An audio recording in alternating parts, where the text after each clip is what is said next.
πήρα, Δημήτρη. Σε ακούω πολύ καλά από την Ιταλία, over. Ναι, Sierra Victor 1, Yankee Uniform, είναι σωστό? Σωστό, ναι. Κώστας από το Περιστέρι της Αθήνας. Over. Παρακαλώ το όνομά σου. Κώστας, Κωνσταντίνος. Ναι, εντάξει, Κωνσταντίνος Κώστας. Σ' ακούω και εγώ 9 και 10 πολύ πολύ καλά, πολύ όμορφη η δικό σου modulation.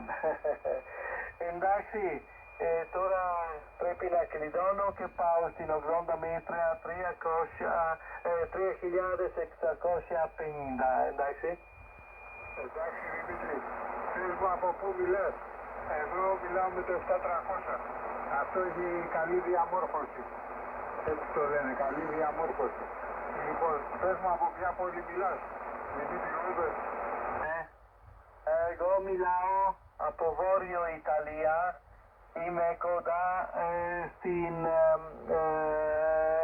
στη πολιτεία, είναι Τρέντο, είναι 100 χιλιόμετρα από την Αυστρία, κατάλαβες, είμαι Βόρειο Ιταλία, εντάξει. Πολύ καλά. Να είσαι καλά. Ό,τι καλύτερο από την Αθήνα και το Περιστέρι. Sierra Victor 1, Yankee Uniform.